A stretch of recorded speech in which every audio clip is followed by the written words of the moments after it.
All right. So, here's a question. Who's responsible for your happiness? Oh, wait.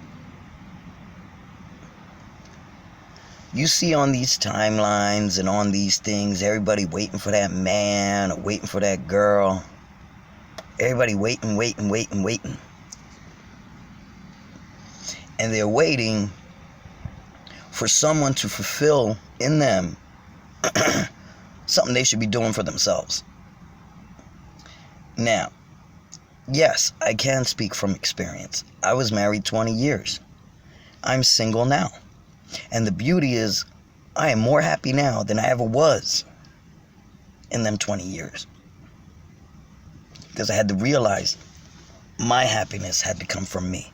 I had to do things that made me feel complete, made me feel satisfied. Which is why when you put your happiness in somebody else's hands, first off, you're giving them power. That's number one.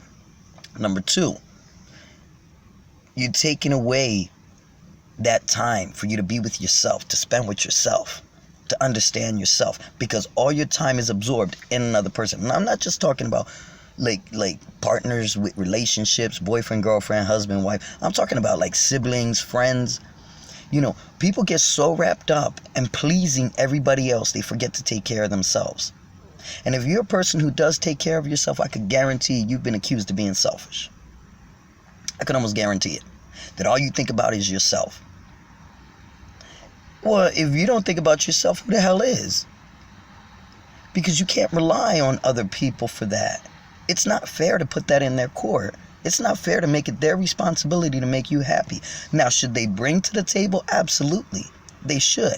But it is not their responsibility to make you happy. That's all you. That's your responsibility. That's your issue. That's your situation. And to me, what's selfish is when you put that on somebody else. That's selfish. Not the person who already knows how to do it for themselves. So just a little food for thought.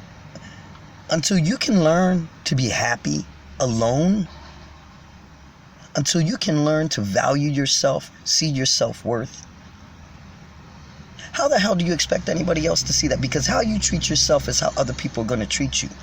How many times I see people in the Facebook, I hate myself. Oh, unfollow. How many times I see, I can't stand my life. Unfollow. But I want a man or I want a woman. Who wants that? Me being single, I'm not going to just sit here and commit. I ain't talking about, look, everybody knows I've done my dirt. Everybody does their dirt. Okay. Had my flings, done my shit. Okay. But that's where they are. They were flings. It's done. It's over. But I'm not committed to any of them. Because if they can't bring to the table, what the point is eating? Shit. I already know what I bring to the table. And I say this 100 times. I'm not scared to eat alone. Because I know what's there. I know what I bring. And I'm confident and positive enough in myself. I don't need anybody to make me happy. Does it get lonely? I'm not going to lie. Yeah, of course it does. Everybody gets lonely. But that's when you start investing even more in yourself. Enjoying your company. Enjoying the things you do with yourself. Don't wait for other people to make you happy. Because you're going to the biggest disappointment is expectation. And when you're sitting here expecting everybody to do shit for you, you're going to live a life. That's why people get depressed. That's why people are so dissatisfied with their lives. Because they're too busy waiting with an open hand. You look like alms for the poor. No, alms for the lonely. No. Live for you.